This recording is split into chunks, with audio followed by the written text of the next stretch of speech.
नमस्कार, मैं डॉक्टर रजनीश कुमार आप सभी का एक बार फिर से हार्दिक स्वागत करता हूं। आज के वीडियो लेक्चर में हम चर्चा करेंगे भ्रमर गीत सार के ऊपर, जिसमें कि हम बात करेंगे भ्रमर गीत सार में प्रयुक्त प्रमुख रागों के ऊपर और साथ में कौन सी पंक्तियां उन रागों में लिखी गई हैं जो कि आपके सिलेबस में है। यानी कि पद संख्या 21 से लेकर 70 पे हम खास तौर से जोर देंगे, लेकिन इस बहाने हम ये जान जाएंगे कि भ्रमर गीत सार में किन किन रागों का प्रयोग किया गया है। क्योंकि आप 18 जून 2024 के क्वेश्चन पेपर को देखेंगे तो उसमें एक प्रश्न इस तरीके से पूछा गया है जो कि नए पैटर्न के हिसाब से देखा जा सकता है। तो इसके बहाने हम भ्रमर गीत सार पर एक नज़र डालेंगे, उन प्रमुख पंक्तियों को देखेंगे, प्रमुख रागों को देखेंगे, जिससे कि हमारा दो तरीके का प्रश्न यहाँ पर पूरा होगा, जिसमें कि रागों से संबंधित प्रश्नों को हम कर लेंगे और साथ में पंक्तियाँ दे दी जाएंगी सुमेलित करने के लिए, उनको कर लेंगे। और इसमें तीसरा अगर आप जोड़ लें तो पंक्तियों के क्रम को भी आप ध्यान में रख सकते हैं कि भ्रमर गीत सार में पद संख्या 21 से लेकर 70 के बीच में कौन सी पंक्ति आगे है पीछे, क्योंकि ये काम आपको एग्जाम तक करना ही पड़ेगा। इसके बाद तो कौन पढ़ता है, कौन पूछ रहा है। ठीक है, तो यहाँ पर हमें ध्यान में रखना है कि उन रागों के बारे में कि आखिरकार उन रागों का मतलब क्या है।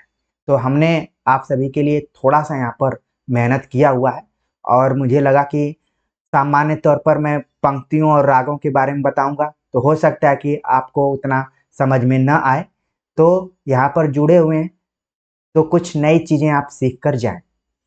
सबसे पहले हम यहाँ पर बात करेंगे कि भ्रमर गीत सार में कई रागों की चर्चा की गई है, जिसमें राग केदार, राग धनाश्री, राग काफी, राग नट, राग बिलावल, राग मलार या फिर इसको मल्हार भी बोलते हैं, राग कन्हार कान्हरो। ठीक है, कई राग हैं इसमें। इसके बाद राग सोरठ, राग बिहाग गरो। ठीक है, इसके बाद राग सारंग, राग जैतश्री, राग मारू, राग रामकली। तो मोटे तौर पर आप देखेंगे तो इन्हीं रागों का घुमा फिरा कर प्रयोग भ्रमर सार गीत में किया गया है। तो सबसे पहले हम चर्चा करेंगे कि राग केदार क्या है। ठीक है, राग केदार एक हिंदुस्तानी शास्त्रीय राग है। भगवान शिव के नाम पर रखा गया यह राग भारतीय शास्त्रीय संगीत में उच्च स्थान रखता है। इसे रात के पहले प्रहर में गाया जाता है। तो राग केदार को आप ध्यान में रखिए कि भगवान शिव के नाम पर यह पड़ा हुआ है और ये शास्त्रीय संगीत में अपना उच्च स्थान रखता है और इसको रात के पहले प्रहर में गाया जाता है। ठीक है, तो ये है राग केदार। वैसे आप देखेंगे तो कई तरीके की रागें होती हैं, कुछ जैसे हिंदुस्तानी शास्त्रीय संगीत में प्रयुक्त होती हैं, कुछ आपने सुना होगा सुगम संगीत। अगर आप लोगों का थोड़ा बहुत संपर्क रेडियो से होगा, हालांकि अब धीरे धीरे वो संपर्क टूट गया होगा, उस जमाने में एक सुगम संगीत आता था, एक आता था लोक संगीत।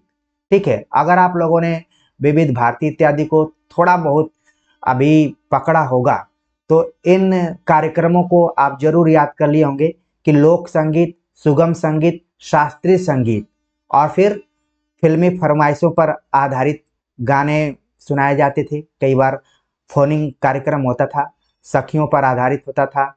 इस तरीके से कार्यक्रम विविध भारती और अन्य आकाशवाणी केंद्रों से होते थे। तो उसमें इन संगीतों के बारे में हमें जानकारी मिलती थी या फिर इनका नाम सुनाई पड़ता था। हिंदुस्तानी शास्त्रीय संगीत, सुगम संगीत, लोक संगीत। इसकी चर्चा इसलिए करना पड़ा क्योंकि नीचे इनका जिक्र किया गया है।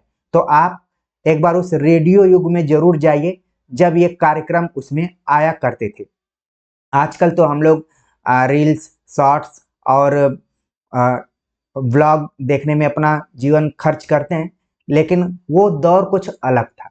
तो फिर से मैं बताऊं आपको कि राग केदार जो भ्रमर गीत सार में प्रयुक्त है वो एक हिंदुस्तानी शास्त्रीय राग पर आधारित है, शिव के नाम पर पड़ा हुआ है और इसको रात के पहले प्रहर में गाया जाता है।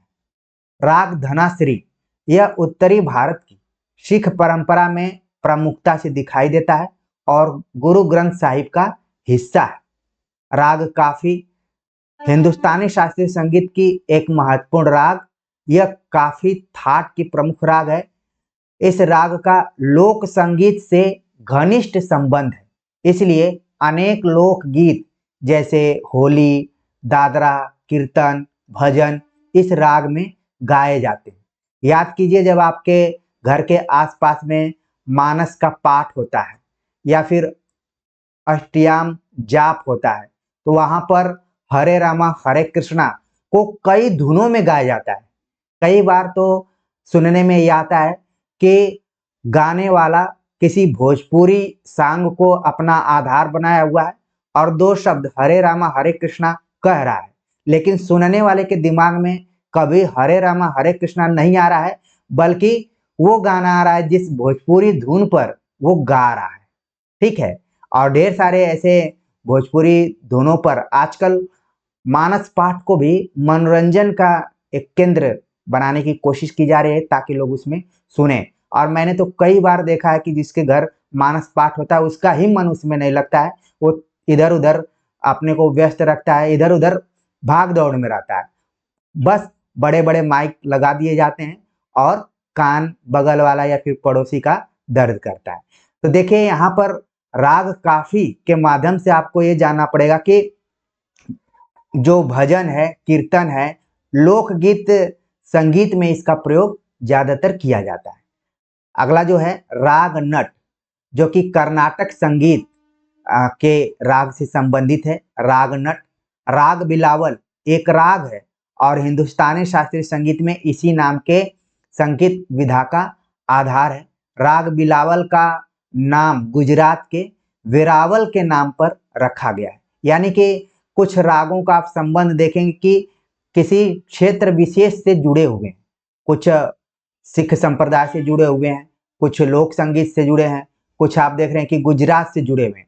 अभी आगे हम बात करेंगे कुछ और राग हैं जिनका की संबंध गुजरात से है। राग मल्हार की अगर बात करें तो इसको हम मल्हार भी कहते हैं और ये हिंदुस्तानी व कर्नाटक संगीत में पाया जाता है। मल्हार का मतलब है बारिश या वर्षा और माना जाता है कि मल्हार राग के गानों को गाने से वर्षा होती। मल्हार राग को कर्नाटक शैली में मधाया मावती बुलाया जाता है।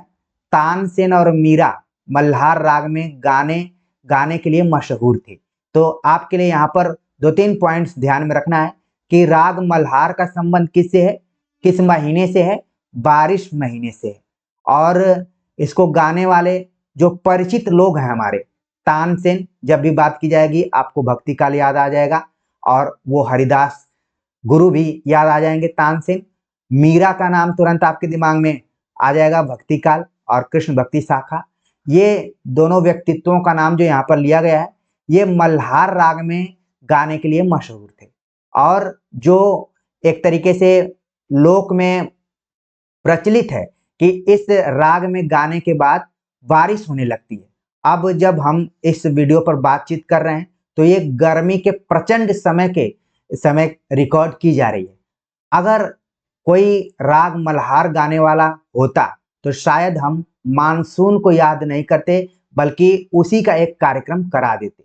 लेकिन मुझे याद आता है कि जब मैं जेएनयू में विद्यार्थी था तो उस समय कुमार गंधर्व सेन के पुत्र या फिर वही आए हुए थे और वो जब गाना शुरू किए तो बूंदाबांदी शुरू हो गई थी।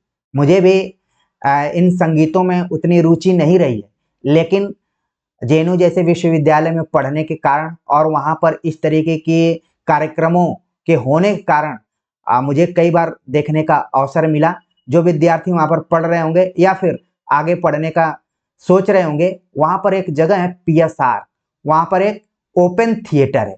ठीक है, वहाँ पर इस कार्यक्रम को आयोजित किया गया था और इनका जब प्रोग्राम हुआ तो थोड़ा थोड़ा वहाँ पर बारिश होना शुरू हो गई थी। या यूँ कहें कि जुलाई अगस्त का महीना था, तो इसको भी जोड़कर आप देख सकते हैं, या तो उनके राग में दम रहा होगा या फिर जो मौसम रहा होगा उनके हिसाब से, लेकिन उसी समय बारिश हुई थी। हरिप्रसाद चौरसिया भी बांसुरी बजाने के लिए वहाँ पर आए थे, तो इन दोनों को तो हमने सामने से देखा था। और अब मैं नहीं बता पाऊंगा कि वहाँ पर किस तरीके के प्रोग्राम होते हैं, लेकिन हमारे समय में समय समय पर जो वहाँ पर पार्टियां हैं, राजनीतिक छात्र पार्टियां, और वो अपने कार्यक्रमों को कराती रहती थी। तो राग मल्हार के माध्यम से हमने अपने उन पुराने दिनों को याद किया, और ये उसी से जुड़ी हुई चीजें हैं।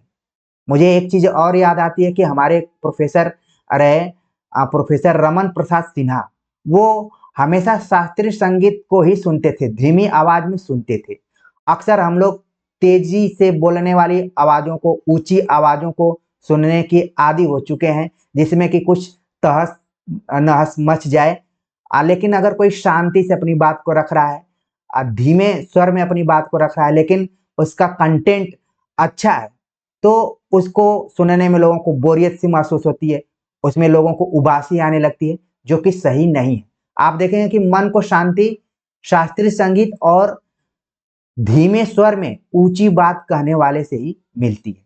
तो देखिए, राग मल्हार आपको अब जीवन में कभी नहीं भूलेगा कि इसका संबंध किससे है?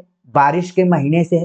तानसेन और मीराबाई दोनों का संबंध इस राग से जुड़ा रहा है। यानी कि कृष्ण भक्ति शाखा में आप देखेंगे कि इस राग का इंपॉर्टेंट रोल रहा है। नीचे है राग कान्हरो, जिसमें कि पुष्टि मार्ग के जितने भी कवि थे, यानी कि आप कहें अष्ट छाप के, उन कवियों का, उन द्वारा इस राग का प्रयोग किया जाता रहा। तो यहाँ पर लिखा गया राग कंधारों में प्रकाशित किया गया पुष्टि मार्ग से संबंधित जो भी भजन कीर्तन थे।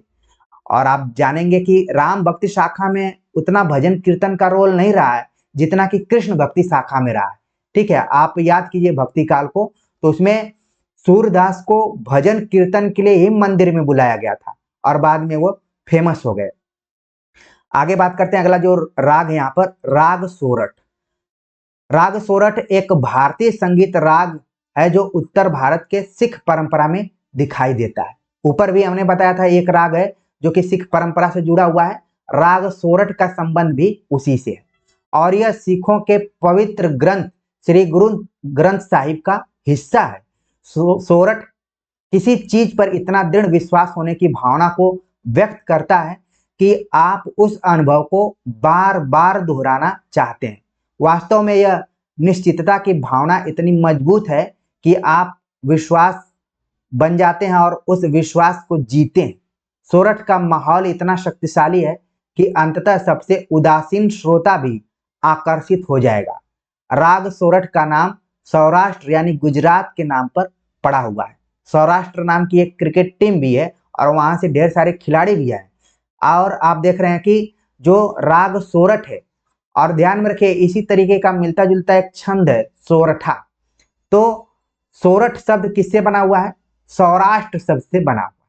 और इसमें बताया गया कि इस राग में इतनी ताकत है कि अगर कोई उदासीन श्रोता है वो भी अलर्ट हो जाता है, वो भी इस राग को सुनने लगता है।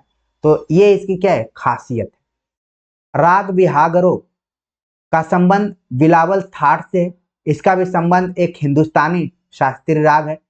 बिहाग में सभी 7 संगीत स्वरों का उपयोग किया जाता है, जो सारे गामा पाधानी इस तरीके से है।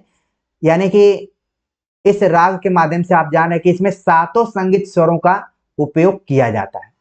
राग सारंग एक हिंदुस्तानी शास्त्रीय राग है, इसे वृंदावनी सारंग भी कहा जाता है। राग जयश्री भारतीय शास्त्रीय राग है जो कि सिख परंपरा से जुड़ा हुआ है और गुरु ग्रंथ साहिब का हिस्सा है। यानी कि जो भी विद्यार्थी हमारे इस चैनल से जुड़े होंगे और पंजाब के होंगे, और वो कभी इन रागों को जरूर सुने होंगे, वो चाहे तो कमेंट्स करके बता सकते हैं, या फिर वो देखें कि सिख परंपरा में अलग अलग रागों का प्रयोग किया गया। कहीं राग जयश्री है, कहीं राग, ऊपर में हमने 2-3 रागों के बारे में चर्चा किया है। ठीक है, जैसे कि राग आप देख रहे हैं कि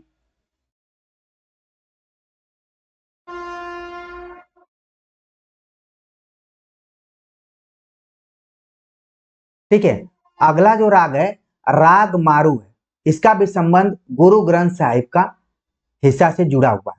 राग रामकली, अभी तक जितना भी हमने रागों का अध्ययन किया उसमें रामकली राग मुझे बहुत ही डिफरेंट तरीके की दिखाई पड़ी, हिंदुस्तानी शास्त्रीय संगीत में एक राग है और इसे सुखदायक बातों के इर्द गिर्द थीम किया जाता है, जो एक पुरुष अपने असंतुष्ट पत्नी को खुश करने के लिए कहता है। और इसका नाम भी आप देख रहे हैं कि रामकली शब्द से बना हुआ, और कई गानों में आप रामकली शब्द का प्रयोग सुने होंगे।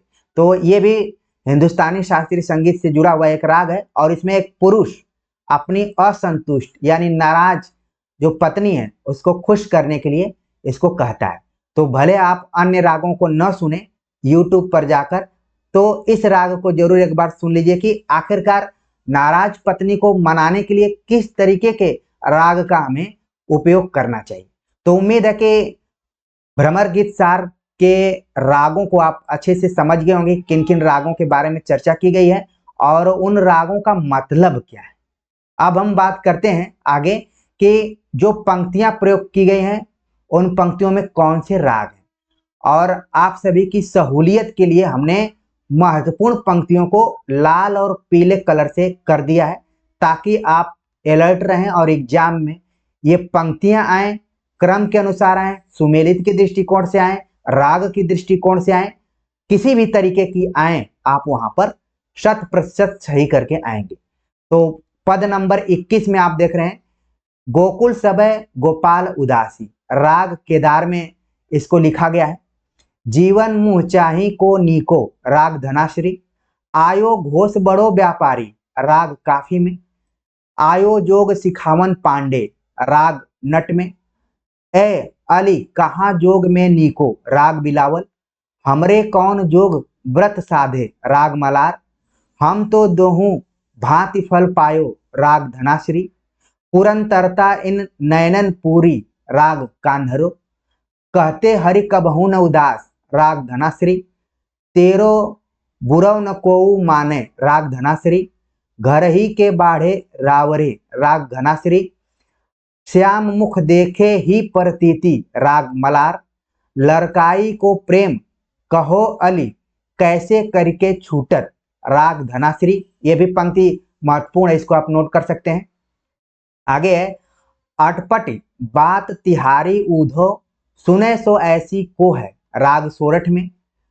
बरुए कुब्जा भलो कियो, राग बिहागरो। हरि काहे के अंतर्यामी, राग सारंग। विलग जनी मानव ऊधव प्यारे, राग सारंग। अपनो स्वार्थ को सबको, राग सारंग। ये भी इंपॉर्टेंट है, अपनो स्वार्थ को सबको। हमारा जो संबंध है वो एक दूसरे के स्वार्थ के ऊपर ही निर्भर है, यानी जहां से कुछ मिलेगा तभी हमारा वहां पर जुड़ाव होता है। तो ये पंक्ति व्यवहारिक जीवन में भी महत्वपूर्ण है और भ्रमर के सार के दृष्टिकोण से तो है ही। तुम जो कहत संदेशो आनी, राग सारंग। हम तो कान केल की भूखी, राग धनाश्री। ये भी आपके एग्जाम में आया हुआ था। अगर हम एग्जाम में जो 2018 में आया था पंक्तियों को देखें तो एक आ गया था, आयो घोष बड़ो व्यापारी। आयो जोग सिखावन पांडे, ये भी आया हुआ था। और यहाँ पर तीसरी जो पंक्ति है कि हम तो कान केल की भूखी, ये भी पंक्ति आई हुई। आगे है कि अखिया हरि दर्शन की भूखी, राग धनाश्री में है। जाय कहो बूझी कुशलात, राग सारंग। कहाँ लव कीजिए बहुत बड़ाई, राग सारंग। काहे को गोपीनाथ कहावत, राग मलार। अब कत सूरत होती है राजन, राग मलार। लिख आई ब्रजनाथ की छाप, राग सोरठ। फिर कहा सिखवत बात, राग सारंग। अपने सगुन गोपालें माई यह विधि काहे देर, राग धनाश्री। हमको हरि की कथा सुनाओ, राग सारंग में है। इसके बाद है अली हो कैसे कहो हरि के रूप रसही, राग कान्हरो। हमारे हरि हारिल की लकड़ी, राग सारंग। ये भी महत्वपूर्ण पंक्ति है। फिर कहा सिखावत मौन, राग सारंग। प्रेम रहित यह जोग कौन काज गायो, राग जयश्री। जन चालो अली बात पराई, राग केदार। या की सीख सुने ब्रज को रे, राग मलार। निरखत अंक श्याम सुंदर के बार बार लावत छाती, राग मलार, ये भी पंक्ति इंपॉर्टेंट है। मोहि अली दोहु भांति फल होत, राग मारू, बिलग जनि मानव हमरी बात, राग सारंग, अपनी सी कठिन करत मन निस्दिन, राग सारंग, रहूं, यहाँ पर छोटाऊ की मात्रा होनी चाहिए, रहु रे मधुकर मधुमतवारे, राग धनाश्री, काहे को रोकत मारक सुधो, राग बिलावल, ये भी इंपॉर्टेंट पंक्ति है। बातन सब को समझावे, राग मलार, निर्गुण कौन देश को बासी, राग सारंग, ये भी महत्वपूर्ण पंक्ति है, इसलिए मैंने इसको हाईलाइट किया हुआ है। नाहिन रह्यो मन में ठौर, राग केदार, ब्रजजन सकल श्याम व्रतधारी, राग मलार, कहत कहाँ ऊधो सो बौरी, राग धनाश्री, ऐसे ही जनदूत कहावत, रामकली। ये देखिए जिस राग के बारे में मैं बात कर रहा था कि नाराज पत्नी को मनाने के लिए जिस राग का प्रयोग किया जाता है वह है रामकली। प्रकृति जो जाई जाके अंग परी, राग धनाश्री, तो हम माने बात तुम्हारी, राग रामकली। तो ये पूरे पद थे 21 से लेकर 70 तक। हमने उन पंक्तियों को और उन रागों को यहाँ पर प्रस्तुत किया है। उम्मीद है कि कुछ चीज़ें आपके दिमाग में जरूर बैठी होंगी और यहाँ से अगर किसी तरीके का चाहे सीधे सीधे प्रश्न पूछ लिया जाए, चाहे सुमेलित वाला पूछ लिया जाए, चाहे क्रम वाला पूछ लिया जाए, आप निश्चित तौर पर कर लेंगे। और भ्रमर गीत सार में आपके सिलेबस में जो भी पद लगे हुए थे उन पदों की जो पहली पंक्तियां रही हैं और उनमें जो राग रहे उनका हमने परिचय करा दिया है। उम्मीद है कि आपको समझ में आ गया होगा और ये भी समझ में आ गया होगा कि कौन राग किससे जुड़ा हुआ है और कब उसका प्रयोग किया जाता है। तो आप सभी के कमेंट्स का मुझे इंतजार रहेगा। मिलते हैं एक नए टॉपिक के साथ, तब तक के लिए नमस्कार।